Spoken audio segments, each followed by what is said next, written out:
ये सिर्फ एक रेगिस्तान नहीं है, ये वो जगह है जहां इतिहास कांप उठा था। जले हुए खेमे आज भी चीख चीख कर बताते हैं कि यहां कितना जुल्म हुआ था। लेकिन उसी तपती रेत पर एक नाम खड़ा था जो आज भी नहीं झुका, इमाम हुसैन।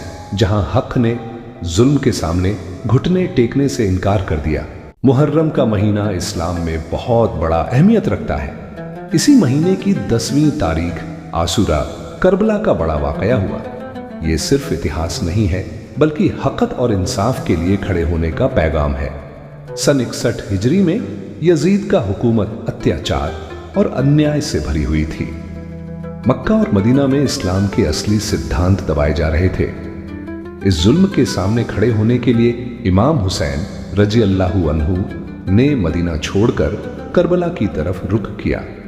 उनके साथ सिर्फ 72 वफादार लोग थे, जिनमें भाई अब्बास रजी अल्लाहु अन्हु, बेटे अली अकबर रजी अल्लाहु अन्हु, छोटे बेटे अली असगर रजी अल्लाहु अन्हु, चाचा जाफर तैयार रजी अल्लाहु अन्हु और बाकी साथी शामिल थे। इमाम हुसैन के परिवार में ख्वातीन भी उनके साथ थीं, जिनका साहस काबिले तारीफ था।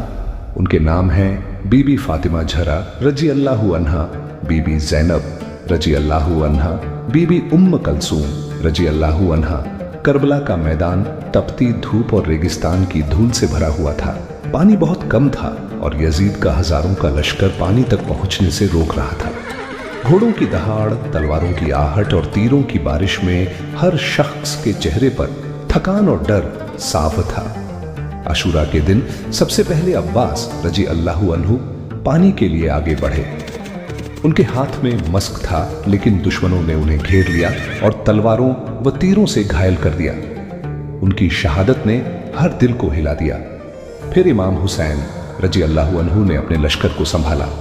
उनके बेटे अली अकबर रजी अल्लाहु अन्हु ने दुश्मनों पर हमला किया, कई को हराया, लेकिन तलवार के जख्म से शहीद हो गए। छोटे अली असगर रजी अल्लाहु अन्हु सिर्फ 6 महीने का मासूम अपने वल्द के हाथ में मस्क के साथ पानी लेने गए, लेकिन दुश्मनों ने तीर चलाया और वह भी शहीद हो गए।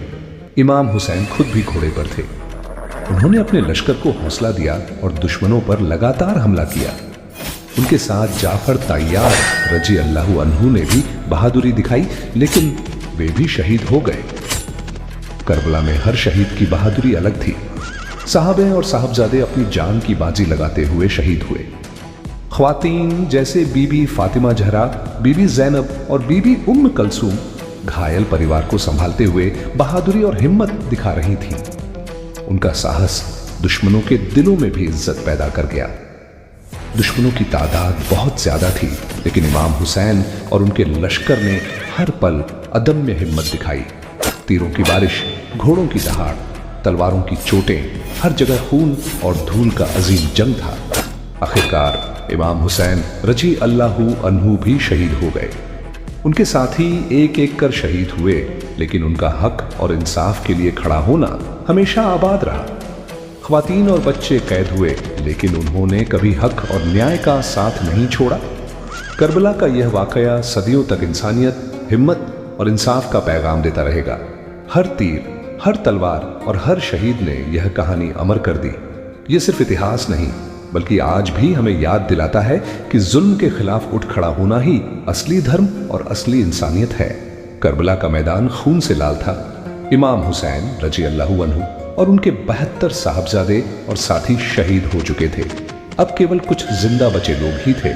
इनमें शामिल थे बीबी जैनब रजी अल्लाहु अन्हा, बीबी उम्म कलसूम रजी अल्लाहु अन्हा, बीबी फातिमा झरा रजी अल्लाहु अन्हा, छोटे बेटे अली जैनुल आबिदीन रजी अल्लाहु अन्हु। कुछ वफादार नौकर और सैनिक यजीद के लश्कर ने उन्हें पकड़ लिया और कैद कर लिया। बीबी जैनब रजी अल्लाहु अन्हा की बुद्धिमानी और साहस ने कैद में भी मुसलमानों के हक और करबला के सत्य को फैलाया। उन्होंने मक्का और मदीना में जाकर लोगों को करबला के वाकये और शहादत की कहानी सुनाई। अली जैनुल आबिदीन रजी अल्लाहु अन्हु जो बीमार और घायल थे, उन्हें सुरक्षित रखा गया, क्योंकि यजीद चाहता था कि उनके माध्यम से इमाम हुसैन के परिवार को नियंत्रित किया जा सके। उन्होंने बाद में इमामियत संभाली और करबला की घटनाओं को लिखकर आने वाली पीढ़ियों तक पहुंचाया।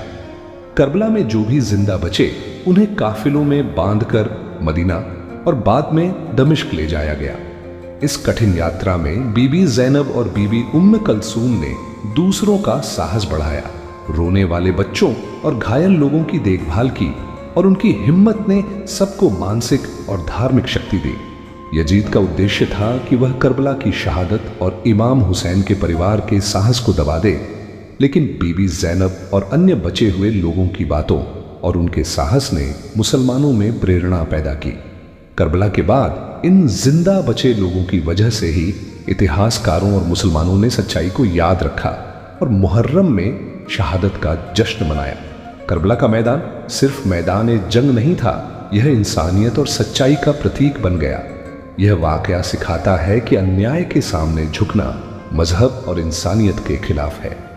आज भी मुहर्रम में लोग आशूरा के दिन इमाम हुसैन और उनके शहीद साथियों की शहादत याद करते हैं। उनकी बहादुरी, कुर्बानी और हिम्मत यह दिखाती है कि सच्चाई और इंसाफ के लिए खड़ा होना सबसे बड़ी ताकत है।